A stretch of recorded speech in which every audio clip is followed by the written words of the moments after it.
NIOS DElEd वाले तमाम शिक्षक अभ्यर्थियों के लिए बड़ी खुशखबरी। जी हां साथियों, एक बड़ा खेला हो गया है।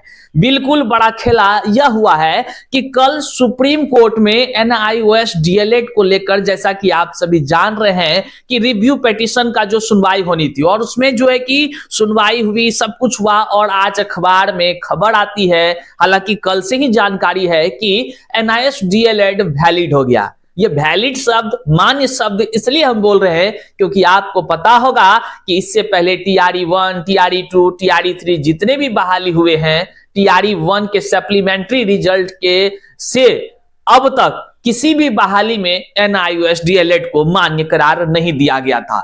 बहरहाल अब बड़ा खेला होने की संभावनाएं शुरू हो गई है। आपके मन में जो सवाल है, इन सवाल पर हम आज चर्चा करेंगे। कौन कौन से महत्वपूर्ण सवाल जो एनआईओएस डीएलएड को लेकर के है। सबसे पहले कि एनआईओएस डीएलएड वाले क्या वैलिड हो गए हैं, तो निश्चित तौर से इसका जवाब अभी ही हम आपको दे देते हैं कि एनआईओएस डीएलएड 18 महीना का वैलिड हो गया है, सुप्रीम कोर्ट से मान्य करार दिया गया है। अब सवाल उत्पन्न होता है कि जब एनआईओएस डीएलएड की जीत हो गई है तो आगे क्या क्या हो सकता है। नए अभ्यर्थी कहां फॉर्म भर सकते हैं नए शिक्षक बहाली में, और साथ ही साथ जो है कि जो टीआरई 1, टीआरई 2, टीआरई 3 में एनआईओएस डीएलएड वालों को नहीं लिया गया, वहां क्या कुछ हो सकता है। क्या एनआईओएस डीएलएड 18 महीने की जो जीत हुई है, क्या नए अभ्यर्थियों की भी जीत है, शिक्षक अभ्यर्थियों की जीत है, या केवल शिक्षक की जीत है? इन तमाम चीजों पर हम एक एक करके चर्चा करते हैं। उससे पहले नमस्कार, मैं हूं हरे कृष्ण प्रकाश और आप देख रहे हैं साहित्य आजकल।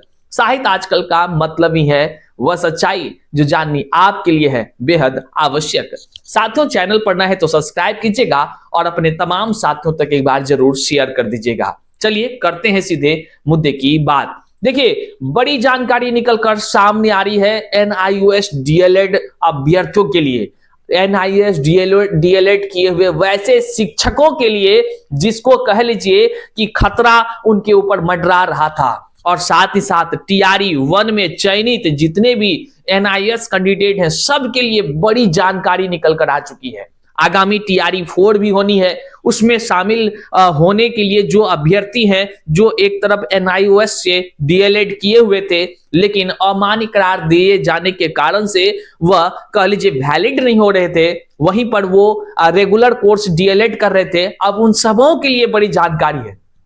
जानकारी से आप रूबरू हो गए होंगे, तो हम सबसे पहले आप जितने भी एनआईओएस शिक्षक अभ्यर्थी हैं, भी एनआईओएस शिक्षक अभ्यर्थी हैं, आपको बहुत बहुत बधाई, क्योंकि आपकी बड़ी जीत हो गई है। आप तमाम एनआईओएस वाले अभ्यर्थी एकजुट होकर जिस प्रकार से संघर्ष किए हैं, आपके संघर्ष को, आपके जज्बे को सलाम कि आपने अंतिम सांस तक कह लीजिए कि इस एनआईओएस डीएलएड को लेकर के आपने लड़ाई लड़ी और जीत गए। आपके समस्त टीम को बहुत बहुत बधाई है।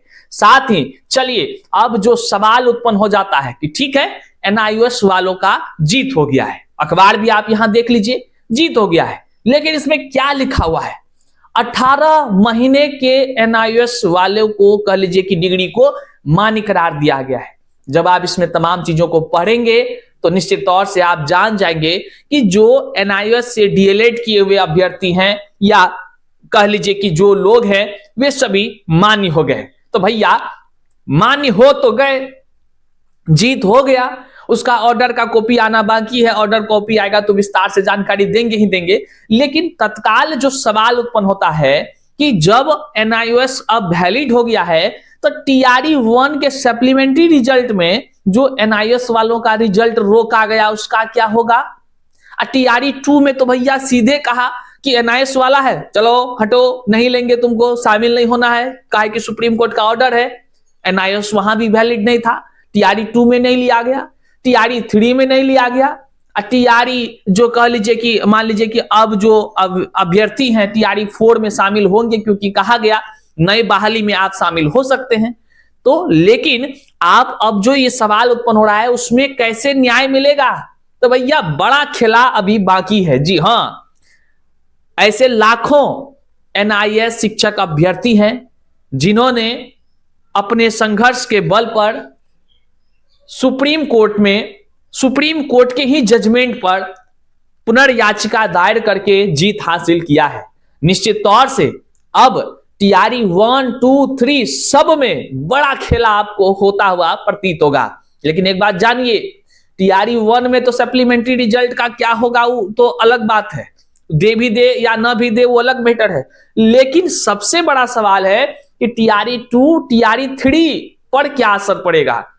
तो साथियों एक बात को समझिए, इस तथ्यों को समझने के लिए आपको एक चीज पर ध्यान देना होगा।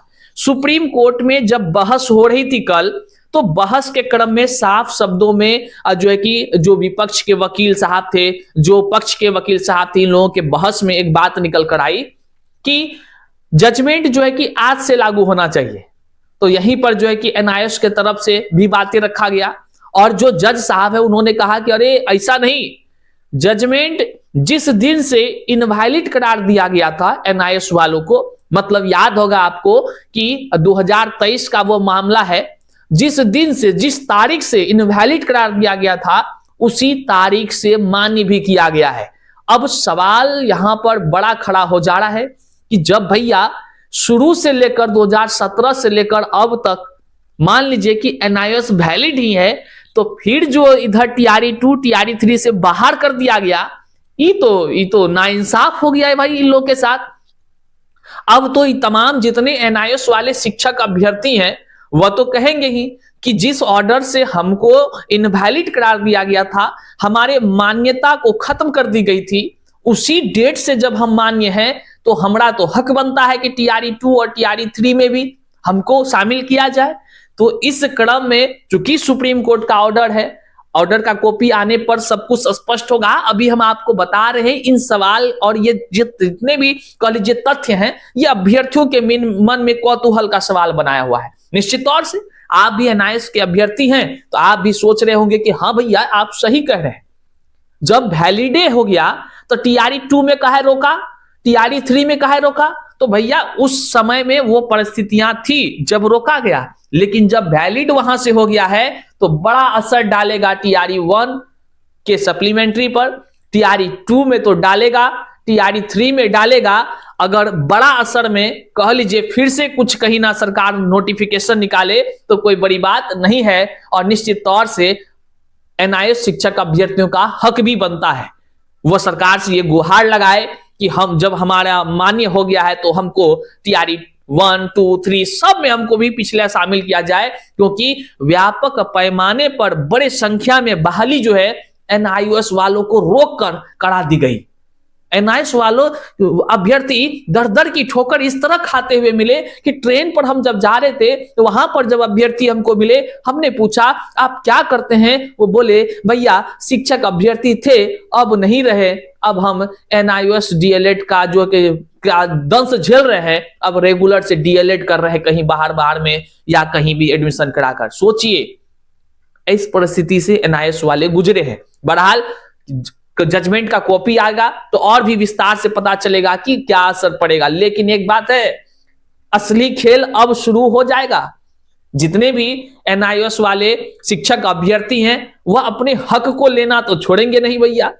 एक बात अब जानिए, जो बीएड के अब शिक्षक अभ्यर्थी होंगे, याद है आपको टीआरई 1 में एग्जाम देने के बाद बीएड वालों को कक्षा 1 से 5 में बाहर कर दिया गया, यह कहकर कि बीएड वाला अमान्य है, मतलब मान्य नहीं है। तो अब जो बीएड वाले शिक्षक अभ्यर्थी होंगे वह भी अपने हक के लिए पुनर्याचिका के तरफ अगर आगे बढ़ जाए तो कोई बड़ी बात नहीं है, क्योंकि हर लोगों को अपने हक की लड़ाई करने की स्वतंत्रता है। जहां टीआरई 1 में उसको रोका गया, भैया टीआरई 2, टीआरई 3 में तो शामिल ही नहीं किया गया, मतलब अमान्य करार। तो ठीक ये प्रक्रिया अब जो है कि कह लीजिए शिक्षक अभ्यर्थी हर व्यक्ति, तो बीएड वाले भी अपनी लड़ाई यहां पर शुरू कर सकते हैं, जो है कि सुप्रीम कोर्ट का रुख कर सकते हैं। लेकिन क्या कुछ होगा यह देखने का विषय है, बड़ा खेला होने की संभावना है। लेकिन सुप्रीम कोर्ट का जजमेंट जैसे कॉपी हम लोग के पास आता है, उस कॉपी को जब पढ़ेंगे तो एनआईएस डीएलएड के विषय में पूर्णतः स्पष्ट हो जाएगा कि टीआरई 1 पर क्या असर पड़ सकता है, 2 पर क्या पड़ सकता है, 3 पर क्या पड़ सकता है और टीआरई 4 में क्या कुछ होने की संभावना है, सारे चीज क्लियर हो जाएंगे। लेकिन एक बात तो है, बड़ा खेला आपको देखने को मिलेगा आने वाले जल्द ही कुछ दिनों में। आप इस वीडियो को जन जन तक शेयर कर दीजिए, हर एक शिक्षक अभ्यर्थियों तक पहुंचा दीजिए, क्योंकि बात केवल शिक्षक अभ्यर्थी एनआईएस वालों की नहीं है, यहां बात समझने की है, बारीकी से समझने की है और अपने लिए संघर्ष करने की है साथियों, क्योंकि एनआईएस वालों को टीआरई 2 टीआरई 3 में तो मौका ही नहीं मिला। टीआरई जो है कि जो 1 के बाद 1 के समय से ही जो बीएड वाले थे पीआरटी में उसको मौका नहीं मिला। अब आने वाले समय में क्या कुछ होगा, ये बड़ा कह लीजिए कि विचार करने का और देखने का विषय भी है। जन जन तक शेयर कीजिएगा, चैनल पर नए हैं तो सब्सक्राइब कीजिएगा। जैसे ही सुप्रीम कोर्ट का ऑर्डर का कॉपी अपलोड होता है हम आप लोगों के पास निश्चित तौर से लेकर वो तमाम जानकारी भी आएंगे। मिलते हैं अगले वीडियो में, तब तक के लिए जय हिंद साथियों।